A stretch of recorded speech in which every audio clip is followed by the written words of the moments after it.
Well,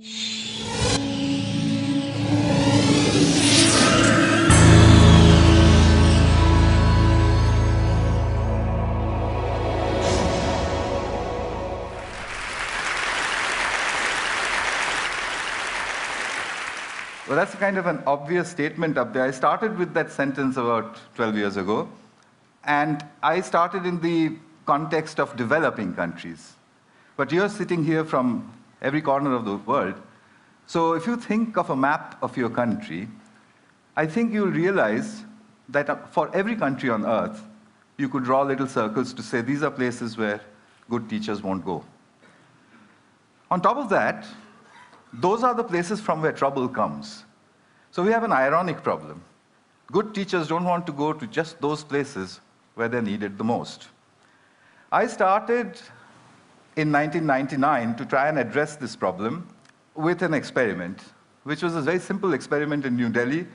I basically embedded a computer into a wall of a slum in New Delhi. The children barely went to school, they didn't know any English, they'd never seen a computer before, and they didn't know what the internet was. I connected high-speed internet to it, it's about 3 feet off the ground, turned it on and left it there. After this, we noticed a couple of interesting things which you'll see, but I repeated this all over India and then through a large part of the world, and noticed that children will learn to do what they want to learn to do. This is the first experiment that we did. 8-year-old boy on your right, teaching his student, a 6-year-old girl, and he was teaching her how to browse. This boy here in the middle of central India, this is in a Rajasthan village where the children recorded their own music and then played it back to each other. And in the process, they enjoyed themselves thoroughly. They did all of this in 4 hours after seeing the computer for the first time. In another South Indian village, these boys here had assembled a video camera and were trying to take the photograph of a bumblebee. They had downloaded it from Disney.com or one of these websites, 14 days after putting the computer in their village. So at the end of it, we concluded that groups of children can learn to use computers and the internet on their own, irrespective of who or where they were. At that point, I became a little more ambitious and decided to see what else could children do with a computer. We started off with an experiment in Hyderabad, India, where I gave a group of children, they spoke English with a very strong Telugu accent. I gave them a computer with a speech-to-text interface, which you now get free with Windows, and asked them to speak into it. So when they spoke into it, the computer typed out gibberish. So they said, oh, it doesn't understand anything of what we are saying. So I said, yeah, I'll leave it here for 2 months. Make yourself understood to the computer. So the children said, how do we do that? And I said, well, I don't know, actually. And I left.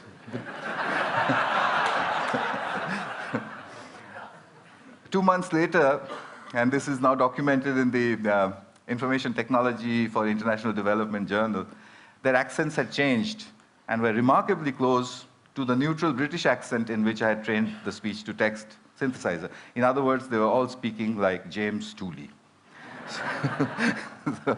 So they could do that on their own. After that, I started to experiment with various other things that they might learn to do on their own. I got an interesting phone call once from Colombo, from the late Arthur C. Clarke, who said, I want to see what's going on. And he couldn't travel, so I went over there. He said 2 interesting things. A teacher that can be replaced by a machine should be. The second thing he said was that if children have interest, then education happens. And I was doing that in the field, so every time I would watch it and think of him. Possible, and they can undoubtedly help people, because the children very quickly learn to navigate the web and find things which interest them. And when you've got interest, then you have education. I took the experiment to South Africa. This is a 15-year-old boy. This machine, I play games like animals, and I listen to music. And I asked him, do you send emails? And he said yes, and they hop across the ocean. This is in Cambodia, rural Cambodia. A fairly silly arithmetic game, which no child would play inside the classroom or at home. They would, throw it back at you. They'd say, this is very boring. If you leave it on the pavement, and if all the adults go away, then they will show off with each other about what they can do, which is what these children are doing. They're trying to multiply, I think. And all over India, at the end of about 2 years, children were beginning to Google their homework. As a result, the teachers reported tremendous improvements in their English. Rapid improvement in all sorts of things. They said they've become really deep thinkers and so on and so forth. And indeed, they had. I mean, if there's stuff on Google, why would you need to stuff it into your head?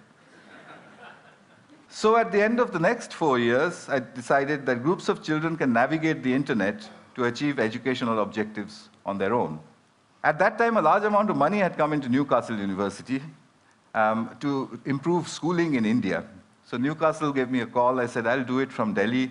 They said, there's no way you're going to handle £1 million worth of university money sitting in Delhi. So in 2006, I bought myself a heavy overcoat and moved to Newcastle. I wanted to test the limits of this system.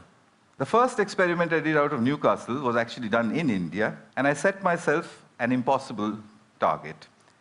Can Tamil-speaking 12-year-old children in a South Indian village teach themselves biotechnology in English on their own? And I thought, I'll test them, they'll get a 0, I'll give them material, I'll come back and test them, they'll get another 0, I'll go back and say, yes, we need teachers for certain things. I called in 26 children, they all came in there, I told them, look, there's some really difficult stuff on this computer. I wouldn't be surprised if you didn't understand anything. It's all in English, and I'm going. So I left them with it. I came back after 2 months, and the 26 children marched in looking very, very quiet. I said, well, did you look at any of the stuff? They said, yes, we did. Did you understand anything? No, nothing. So I said, well, how long did you practice on it before you decided that you understood nothing? They said, we look at it every day. So I said, for 2 months you were looking at stuff you didn't understand. So a 12-year-old girl raises her hand and says, literally, apart from the fact that improper replication of the DNA molecule causes genetic disease, we've understood nothing else.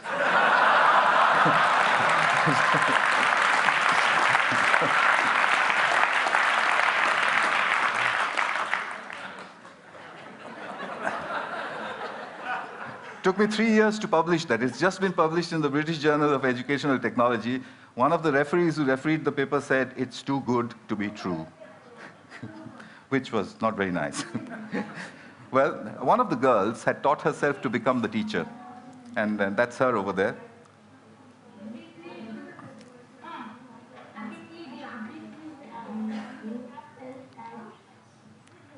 Remember, they don't study English. Where is it? Where is it? Neuron?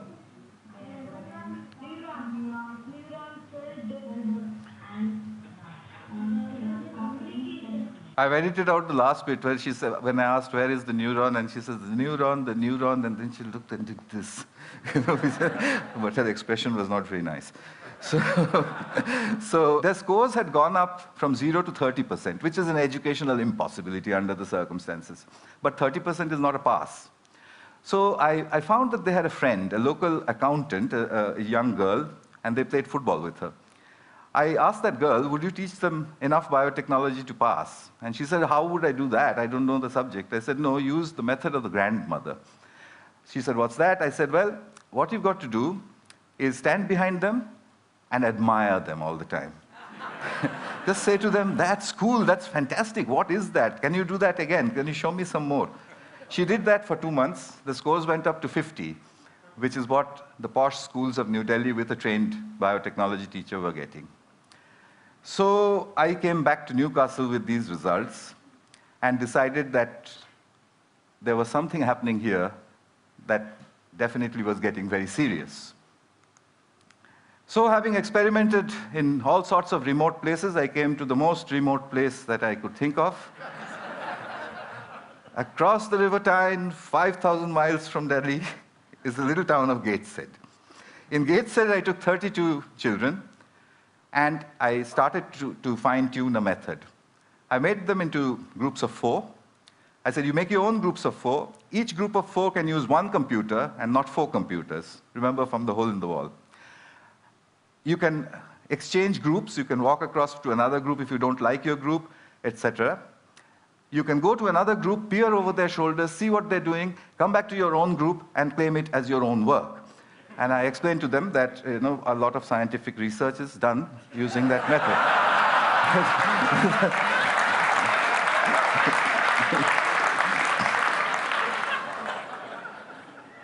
The children enthusiastically got after me to say, now what do you want us to do? I gave them 6 GCSE questions. The first group, the best one, solved everything in 20 minutes. The worst, in 45. They used everything that they knew. News groups, Google, Wikipedia, Ask Jeeves, etc. The teachers said, is this deep learning? I said, well, let's try it. I'll come back after 2 months. We'll give them a paper test, no computers, no talking to each other, etc. The average score when I'd done it with the computers and the groups was 76%. When I did the experiment, when I did the test after 2 months, the score was 76%. There was photographic recall inside the children, I suspect because they're discussing with each other. A single child in front of a single computer will not do that. I have further results which are almost unbelievable of scores which go up with time. Because their teachers say that after the session is over, the children continue to Google further. Here in Britain, I put out a call for British grandmothers after my Coopam experiment. Well, they're very vigorous people, British grandmothers. 200 of them volunteered immediately. The deal was that they would give me 1 hour of broadband time sitting at their homes 1 day in a week. So they did that, and over the last 2 years, over 600 hours of instruction has happened over Skype using what my students call the granny cloud. My granny cloud sits over there. I can beam them to whichever school I want to.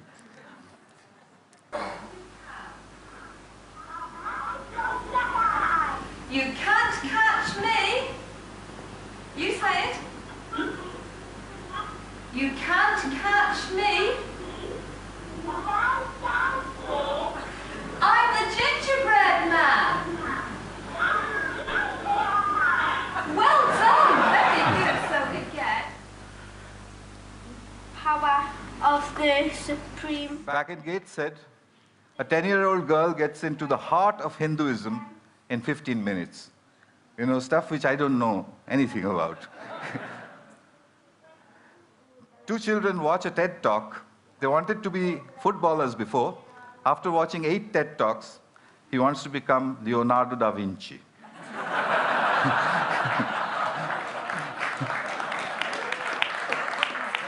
It's pretty simple stuff. This is what I'm building now. They're called souls, self-organized learning environments. The furniture is designed so that children can sit in front of big, powerful screens, big broadband connections, but in groups. If they want, they can call the granny cloud. This is a soul in Newcastle. The mediator is from Pune, India. So how far can we go? One last little bit and I'll stop. I went to Turin in May. I sent all the teachers away from a group of 10-year-old students. I speak only English, they speak only Italian. So we had no way to communicate. I started writing English questions on the blackboard. The children looked at it and said, what? I said, well, do it. They typed it into Google, translated it into Italian, went back into Italian Google. 15 minutes later,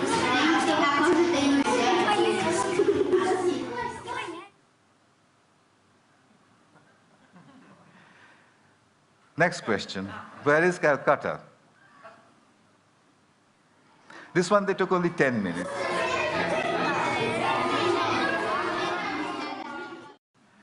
I tried a really hard one then. Who was Pythagoras and what did he do? There was silence for a while. Then they said, you've spelled it wrong. It's Pythagora.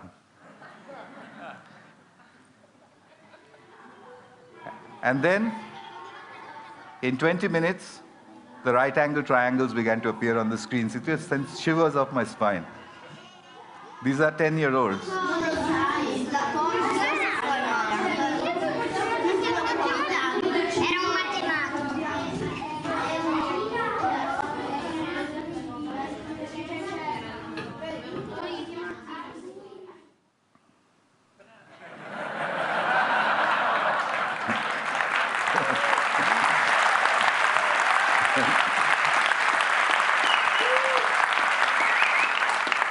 So you know what's happened?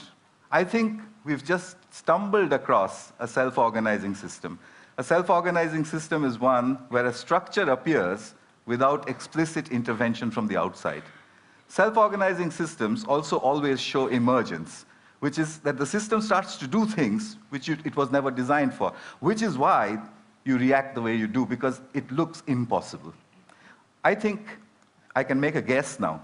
Education is a self-organizing system where learning is an emergent phenomenon. It will take a few years to prove it experimentally, but I'm going to try. But in the meanwhile, there is a method available.